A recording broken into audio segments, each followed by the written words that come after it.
Henrique, a gente já está aqui com nossa convidada aí do último bloco, a pesquisadora Isis Maia, pesquisadora sobre China. Ela já está aqui, vou trazer aqui. O pessoal já conhece ela, mas vou apresentá-la aqui de novo. Bem-vinda, Isis, tudo bem?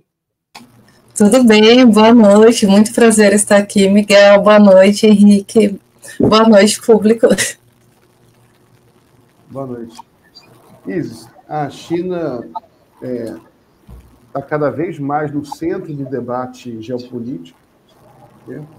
Nunca saiu, na verdade, mas com esse tarifaço do Trump, ela aparece mais ainda, né? Os holofotes se voltam ainda mais para a China, porque o Trump iniciou unilateralmente uma guerra tarifária contra o mundo inteiro, e depois ele recuou, mas o foco, e ele jogou todo o foco, toda a truculência sobre a China.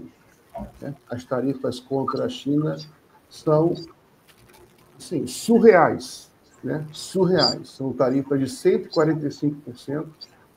Né? É uma agressão direta à China, uma agressão, ataque econômico à China. Como é que você está vendo isso? Como é que você está vendo a reação da China a esses ataques vindos dos Estados Unidos? Bom, eu acho que, embora seja realmente um ataque, a China, a taxação foi para o mundo inteiro, né? A gente teve os 90 dias aí de retirada, mas a incerteza ela paira pelo mundo. Mas, obviamente, todo mundo sabe que é uma guerra comercial contra a China, o principal alvo. Mas a China também já sabia disso. E a China está na Segunda Guerra Mundial, comercial, me desculpe. Então, assim, a gente já teve a primeira guerra comercial no primeiro governo Trump, a gente já teve as sanções aos semicondutores. Então para a China, embora seja grande, não era inesperado. O que a gente vê é uma China que preparou seu mercado interno, que preparou suas relações geopolíticas com o BRICS, com a nova Rota da Seda, com a cooperação Sul-Sul, e que já estava preparada para esse momento. Eu trouxe um dado interessante aqui, que a média do comércio exterior mundial gira em torno de 29% do PIB dos países, a média. A China, em 2006, 40% basicamente do PIB da China era comércio exterior. Então, isso teria um impacto muito grande. Agora, em 2025, é 19%, é menos do que a média. O que isso significa? É claro que o comércio com os Estados Unidos tem um peso, mas não é mais o peso que teria no passado, porque a China veio se preparando para isso. E como que a China se preparou para isso, né? A gente teve primeiro a grande crise de 2008, que a China fez uma política interessantíssima, que chama a Grande Marcha para o Oeste, que ela percebeu o seguinte: não dá para ficar com a nossa economia dependendo dos ventos que sopram a economia mundial. Então, vamos desenvolver o mercado interno, houve investimento em infraestrutura, fábricas, e há um crescimento. A China tem a maior classe média, né, do mundo. Então, esse mercado de 1,4 bi interno vem sustentando a China. E eu acho que, politicamente, o Trump vem fazendo um favor aí. Aliás, eu queria até saber a opinião de vocês, mas se vocês acompanharam as eleições do Canadá, que ele conseguiu pautar, dizer que ele é o maior antipropagandista da direita, porque ele conseguiu eleger um outro candidato, um candidato à esquerda do Canadá, porque eles querem fazer frente ao Trump. Então, ainda vem surgindo, que eu acho que é um assunto muito interessante da gente conversar, um sentimento dos países, né, no México, no Canadá, a União Europeia. Está todo mundo com um sentimento mais nacionalista e um pouco ferido com essa política que o Trump traz de muita incerteza. E isso dá um campo para a China negociar. Então, por exemplo, eu vi que As vendas da Temo, da Shenzhen, não sei como você queira pronunciar, caro ouvinte, mas enfim, da Shen, da Temo, elas diminuíram nos Estados Unidos, mas cresceram 20 e poucos por cento na União Europeia. Então, eu acho que o Trump vem forçando um rearranjo global.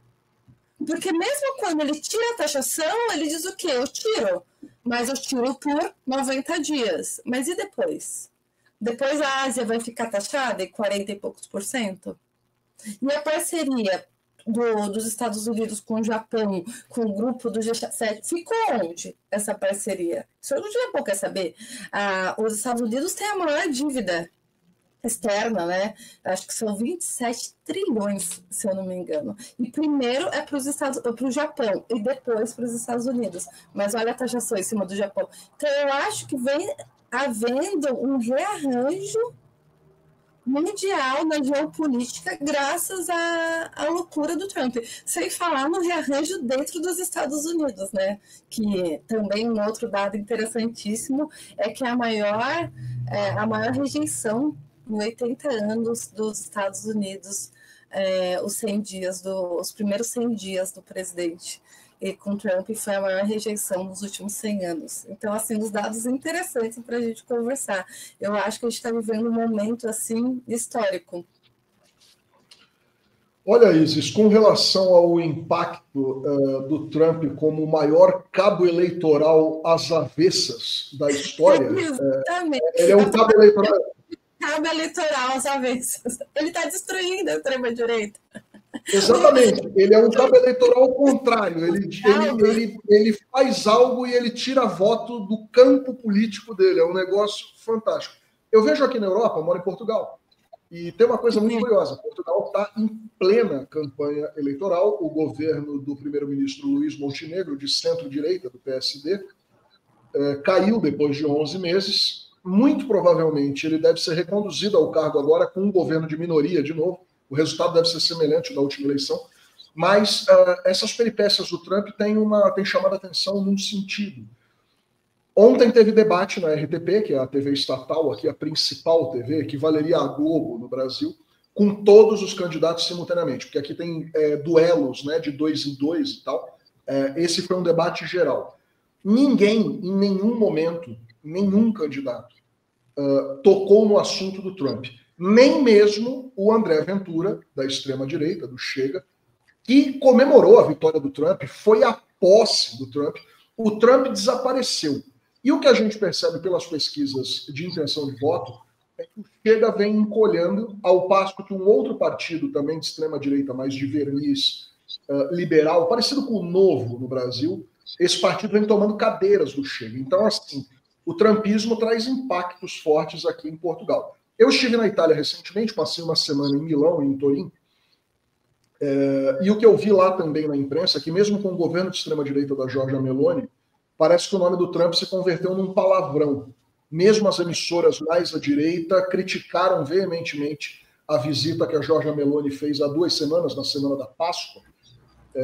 Eles criticaram veementemente o comportamento dela de subserviência ao Trump. Então, assim, virou uma coisa doida. A Austrália, né, teve eleição agora há 2 dias e a esquerda venceu também. Então, assim, o Trump se converteu nesse grande... Ele é o cabo eleitoral elevado a -1. Cabo eleitoral é uma coisa louca. E eu vi também que na Alemanha isso também aconteceu, porque o principal partido de extrema-direita está com os probleminhas, porque eles elogiavam o Trump. Só que as políticas do Trump são tão avessas, né, aos antigos aliados, tão independentes, tão que você elogiar o Trump, você falar do Trump, já não dá mais. Então, é um grande momento para a esquerda. E eu fico pensando, a China tem assim um histórico do fazer do limão uma limonada, por exemplo, era o país que mais poluía, e aí teve a agenda da ONU já com os objetivos sustentáveis, tem também uma cobrança interna, porque conforme o capital cultural do povo chinês vai aumentando, as cobranças para o partido também vão aumentando, né? E que virou um grande exportador de placas de energia solar.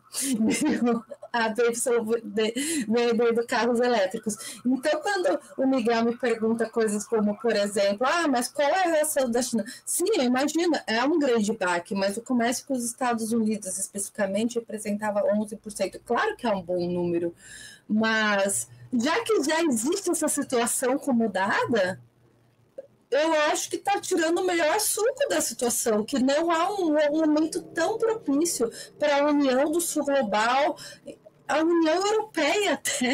Então, assim, ficou uma situação tão constrangedora, foi algo tão... eu não vou usar maluco, que eu acho uma palavra simples, mas algo tão impulsivo, algo tão sem uma lógica, né? Não é possível você resolver a desindustrialização americana, que é resultado das políticas neoliberais, da financiarização principalmente. Você não vai resolver a financiarização com as taxações. E o povo americano já percebeu isso. Os estados que vendiam soja estão desesperados. Então, realmente, eu vi que na primeira guerra comercial, o governo americano ressarcia os agricultores. Então, a taxação foi 25% da agricultura, e eles davam cheques e ressarciam os agricultores. Só que agora, que estamos na casa, acho que é 140, a última vez que eu vi. 145. Na casa, eles vão ressarcir? Como vai ficar? Dentro do próprio país a situação está... Você viu a questão com a Amazon, que disse que iria colocar o preço real do produto, teve um mal-estar, e o preço com os tributos. Então, já está gerando toda uma comoção interna dentro do país e fora do país, com esse sentimento anti-americano surgindo. É um novo momento da geopolítica. Mas esse lance da Amazon é bom para o Jeff Bezos tomar nos cornos. É bom, porque ele foi o primeiro a bater palma, foi aquela lambição toda que a gente viu com o Trump, e agora ele, que depende de um negócio que essencialmente é um negócio de importação, ele está com essa trozoba aí no colo, que ele não sabe o que fazer. Mas eu queria te perguntar uma outra coisa, quando eu comecei a falar do cenário aqui, para puxar de volta para a China, que é o seguinte: o presidente Lula chegou hoje à Rússia, né, e vai fazer uma visita oficial, vai comemorar os 80 anos da vitória da Grande Guerra Patriótica, o final da Segunda Guerra Mundial, que foi o triunfo do exército soviético sobre a Alemanha nazista. Isso é algo fenomenal, né, do ponto de vista histórico, mas eu quero entrar no contexto geopolítico contemporâneo. Ele sai de lá e vai à China, e realiza uma visita de Estado com o Xi Jinping nos dias 12 e 13 desse mês.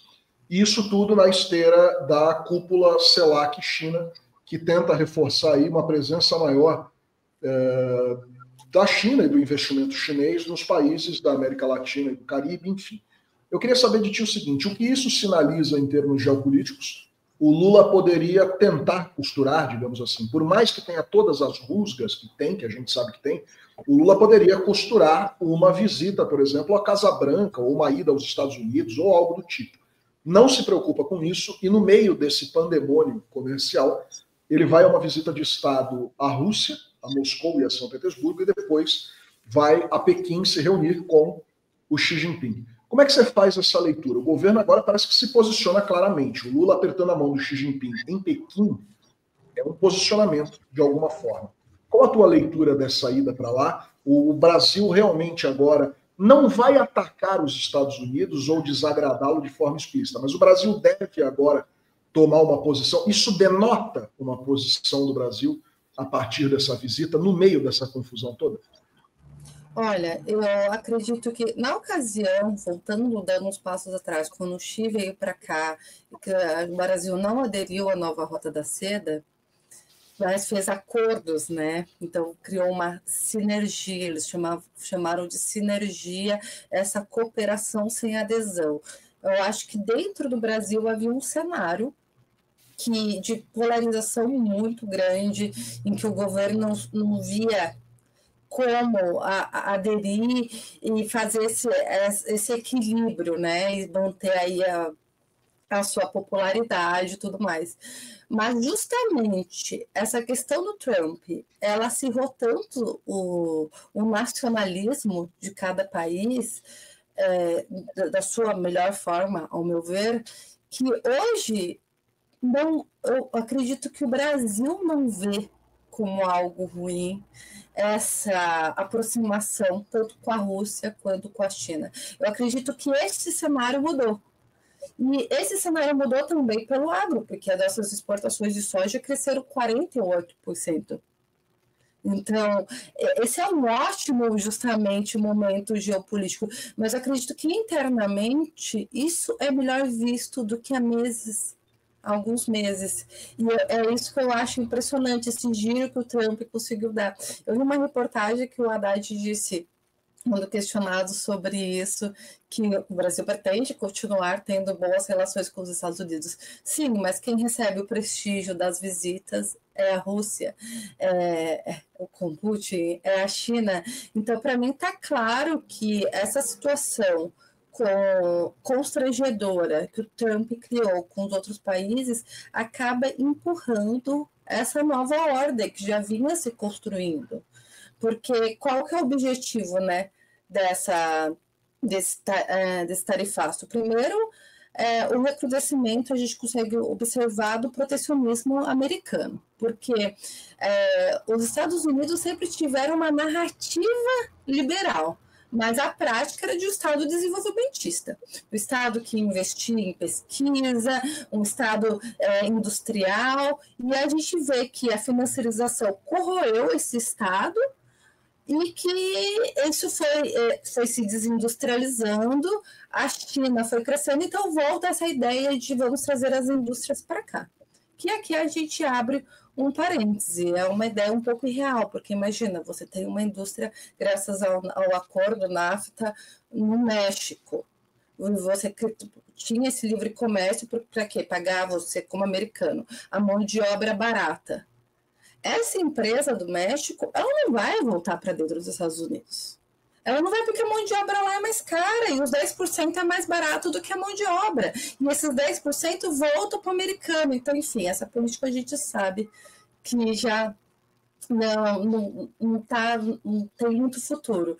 Depois é a guerra pela uma liderança tecnológica. E aí é interessante, porque a China consegue comprar soja do Brasil, mas os Estados Unidos, que consumiam 50% das baterias vindas da China, conseguem comprar com outras pessoas, porque os produtos primários são mais fáceis, né, as commodities de serem encontradas. Então já há uma situação. E por fim, essa guerra é óbvio, é pela liderança mundial. Só que o Trump coloca isso muito sem jeito. Ele não chama à mesa os países para conversar e negociar termos, que talvez tivesse conseguido bons acordos assim. Ele impõe. E a hegemonia, ela pressupõe que você não precisa, pressupõe concordância. Ela pressupõe, né, negócios, ela pressupõe projetos e concordância, mas se você precisa impor, você já não é mais o hegemon. Então, eu acredito que, neste cenário desta guerra comercial, a polarização dos países, elas acabaram diminuindo. A gente, né, teve aí, então, o antipropaganda político, o Trump ajudando, e que hoje em dia é mais aceitável para o público geral brasileiro esses acordos, ficou tão claro, né? Olha só, não, peraí, aquele pessoal que disseram ali que são nossos amigos, mas ali há um terreno de incertezas. Então, mesmo para o investidor, peraí, hoje a tarifa é 10%, mas daqui a 3 meses vai ser quando? Como? E se o Trump acordar de mau humor? Saiu ontem, acho que, não me lembro o canal que noticiou que o Trump vai colocar 100% de tarifa em cima de qualquer filme estrangeiro. E aí a gente entra, né, culturalmente em muitos países, Itália, França, Oriente Médio, enfim, no mundo inteiro, Índia. Então, os Estados Unidos apresentam um cenário tão grande de certeza que hoje eu vejo o governo Lula com mais flexibilidade para se aproximar e mais aceitação aqui dentro, né? Eu acho que para os próprios trumpistas, como você falou do Bezos, a situação já começa igual quando elegeram o Bolsonaro, depois a gente caiu da pandemia, né? Paraíso. Já começa a ficar um pouco difícil a aceitar as provas do opa, olha só, caiu no meu pé isso, né? E agora? E a gente, se isso está acontecendo com os bilionários, imagina com a população americana que vai ser taxada, e imagina com os investidores se querem colocar algo nos Estados Unidos, né? Então, eu acho que ele conseguiu trazer assim para o senso comum que dá para ver o que são os tarifaços, o que é uma política imperialista, o que é falar, não, vai ser assim, vocês vão ficar quietos, e trazer, então, um ótimo cenário, assim, ao meu ver, pelo menos, de reorganização, né, da geopolítica aí mundial. Isis, você mencionou o tarifaço do Trump contra filmes produzidos no exterior. Até separei aqui um trecho da matéria no Global Times, um jornal chinês, que é um jornal do Partido Comunista Chinês, e eles comentam essa decisão do Trump, né, que inclusive produziu queda nas ações das principais empresas de entretenimento dos Estados Unidos, Netflix, Warner, Disney, recuaram, né, recuaram 3%, 2%. Recuar 3% é muita coisa, sabe? Porque quando uma empresa que vale 300 bilhões de dólares, quando ela perde 3%, né? Calcula aí, são dezenas e dezenas de bilhões de dólares perdidos. O Trump ele fez a publicação na rede social dele, na rede social dele, Truth Social, né? Queremos filmes feitos na América novamente, né? E ainda falou que muitos filmes que muitos filmes estavam sendo usados, falou que a produção de produções estrangeiras representava uma ameaça nacional à segurança nacional dos Estados Unidos, porque os filmes estavam sendo usados para comunicação e propaganda. Como se os filmes americanos não estivessem, né, há 100 anos fazendo propaganda dos Estados Unidos. Como se toda a produção. Toda, né? Imagina. Então, agora, você tem uma situação engraçada também, tem muitos comentaristas americanos, vocês falaram nessa situação do Trump ser um promotor às avessas, né, de candidatos de outros países, né? Quem ele apoia, perde. Ele está sendo chamado, por comentaristas americanos, como Manchurian Candidate. Coloca aí na tela, Gui, Manchurian Candidate. Aí eu vou te explicar essa história para vocês.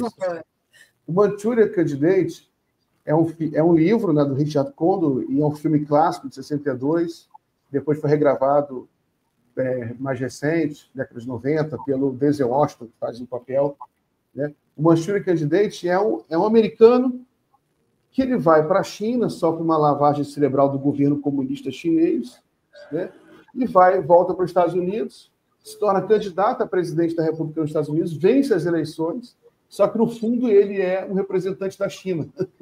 Entendeu? E aí o pessoal está chamando, porque o Trump, claro que é uma brincadeira, como se o Trump ele fosse... Porque, de fato, o tarifaço beneficia geopoliticamente a China. Isso é tão óbvio. Beneficiou a esquerda agora, a esquerda canadense. Eu espero que beneficiou o governo Lula aqui. Não, só tem uma exceção, né? O Bananinha, Eduardo Bolsonaro, está lá nos Estados Unidos.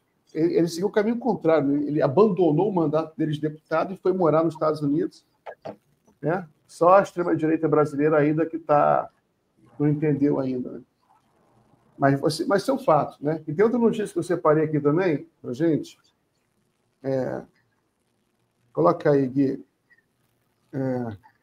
China, Japão, Coreia do Sul e países da e ASEAN apelam ao reforço da unidade e cooperação regionais, soando alarme contra o crescente protecionismo. Você tem pela primeira vez um aumento do diálogo, essa intensificação do diálogo entre o Japão, Coreia do Sul, China e esses países, né? Esse bloco, a Ásia inteira, estão conversando mais. Né? Então, isso também reflete uma mudança, não é isso? Eu lembro que antes do Trump retirar as tarifas dos outros países da Ásia, do mundo, deixar apenas a da China, a China e o Japão já tinham saído notícias que eles iam responder de maneira coordenada. Então, assim, inclusive países que não se falavam, como você está mostrando, o Japão, a Coreia do Sul, o Vietnã. Lembra, a gente chegou a comentar que no taxado em 46%. E também eu acho, além de países que eram parceiros dos Estados Unidos, como a Coreia do Sul, como o Japão, e como Taiwan. Taiwan acho que foi taxado em quase 40% também. E você vê, na primeira guerra comercial, Taiwan sancionou a China com semicondutores, porque os Estados Unidos pediu que sancionasse constrangido, mas teve que sancionar. Então, hoje já vimos uma situação ali complicada.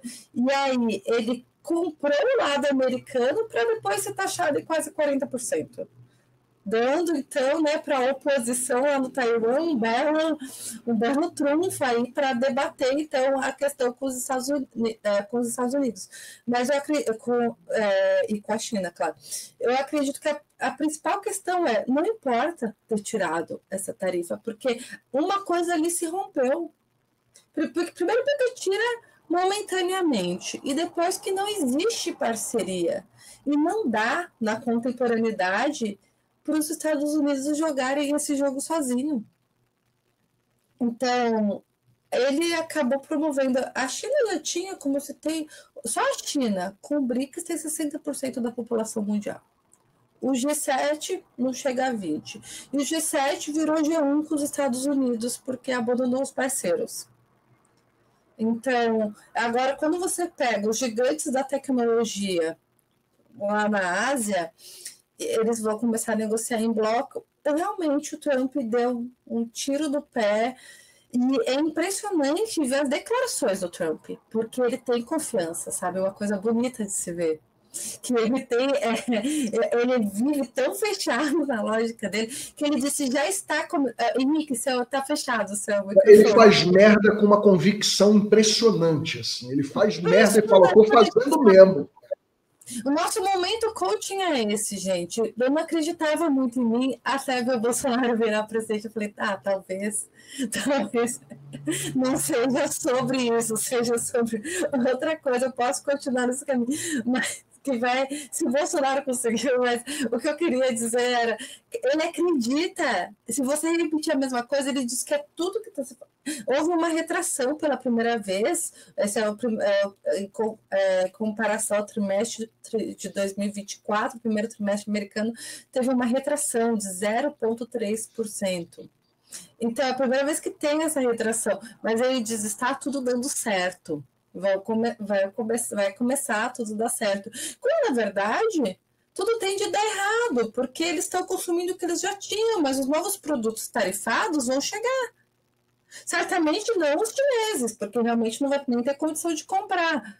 Mas outros vão chegar e a população vai ficar mais insatisfeita. Então, realmente, é impressionante, assim.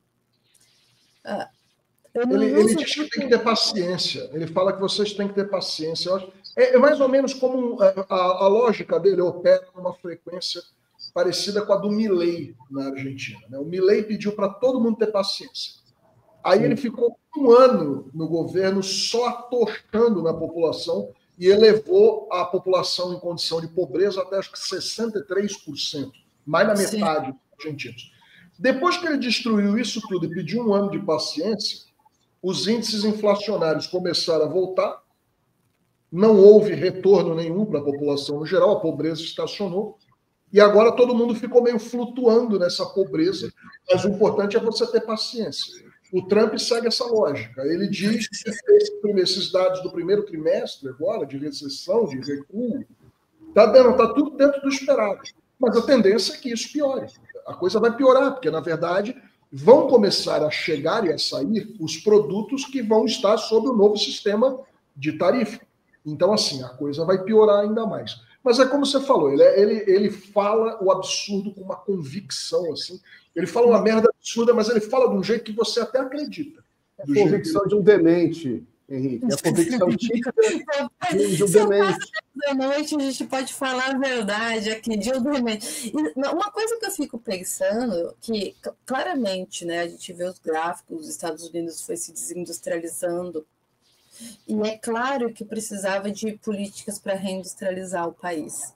É claro que algo precisava ali ser feito. Quando a gente vê o número de moradores de rua aumentando nos Estados Unidos, o vício em opioides, todas as crises que o país vem vivendo. Só que industrialização não acontece do dia para a noite, não acontece se você não impõe ao resto do mundo, não resolve taxando todo mundo, porque realmente quem vai pagar a taxa são os americanos, enfim, numa política impensada. E eu fico pensando se não é a própria lógica eleitoreira americana que não leva a isso, porque tudo é tão um espetáculo midiático, é tão mais sobre comunicação do que sobre política pública. Você precisa fazer coisas grandes, porque é igual aqui, o que eu alimento o algoritmo? Não é fazer um comentário bem fundamentado, não, é xingamento, é uma lacrada, é um meme. Então essa lógica é o que impulsiona, e é essa lógica que é o que vai afundar aquele país. No Washington Post, eles já falam que vai ter uma retração econômica, e eles só estão esperando acontecer. Porque você não planeja. Quem ganha eleição? Ganha eleição quem faz mais barulho. Eu acho que dessa vez ele foi um pouco longe demais, enfim, vai ter uma retração tão grande econômica, que certamente, primeiro que ele já queria o terceiro mandato, né? Mas eu acho que meio partido.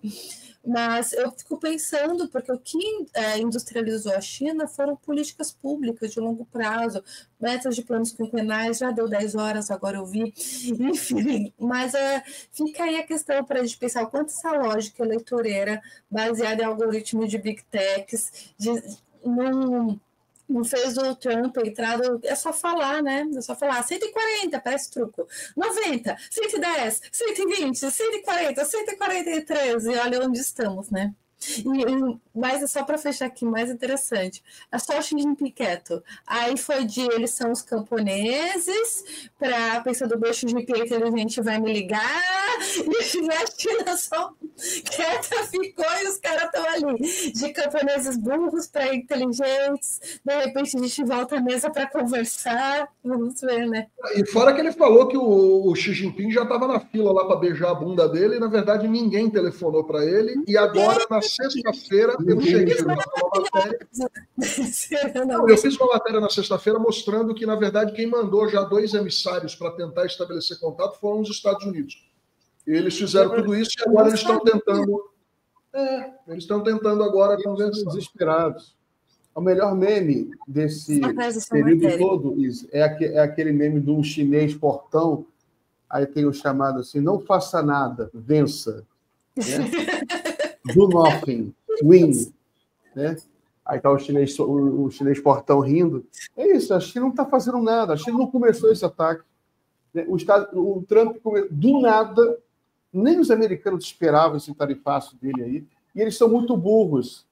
Por isso que eu chamo o Trump é um demente. Né? Os Estados Unidos não têm déficit. O problema dos Estados Unidos é distribuição de renda. A China tem cheio de empresa americana na China, tem Starbucks na China, tem McDonald's, KFC. O Trump é tão burro que ele não bota na conta o dinheiro de envio de lucro que essas empresas mandam para os Estados Unidos. Ele não bota na conta os serviços, as assinaturas de produtos americanos. Né? Ele é muito demente, tá? Mas, enfim, tem uma frase no Corão, que é aquela frase no Corão, quando Allah quer destruir um povo, ele enlouquece seus líderes. E é isso, né? Chegou a hora dos Estados Unidos, eles elegeram esse demente aí, agora eles que vão se virar, né? Miguel, eu prefiro aquela frase que é mais simplista que essa, que é assim, quando o seu adversário estiver fazendo merda, não o interrompa. Essa é ótima também. Eu também adoro essa. Quieta! Isso aí é arte da guerra, ou Clausewitz, né? Uma coisa assim. Discretos. Vamos aguardar, então. A China quieta, tranquila, e agora está aí. Política pública redistribuiu renda, tem a maior classe média do mundo, está vendendo para o mercado interno tranquila ali. Não que não vai ter impactos, mas está aproveitando para fazer alianças geopolíticas, tem reservas para se manter. E tem uma coisa aí. Enquanto os Estados Unidos torrou, nessas últimas décadas, trilhões de dólares com guerras, né? Agora está torrando dezenas ou centenas de bilhões de dólares bombardeando o Iêmen, um dos países mais pobres do mundo, né? Gastando bilhões de dólares para destruir o Iêmen, que é um país já ultra pobre. A China usou o dinheiro para fazer trem-bala, para fazer infraestrutura. Aí a conta chega, né? A conta chega. E a gente tem que terminar lá, já passamos aqui da hora, sempre é muito bom conversar contigo. Então, boa noite, muito obrigado. Agradeço muito, foi ótimo, fico à disposição, adoro vir aqui tomar um suquinho e bater um papo contigo. Com você. Valeu, Isis. Tchau, obrigado. gente, foi ótimo. Obrigada. Tchau, tchau.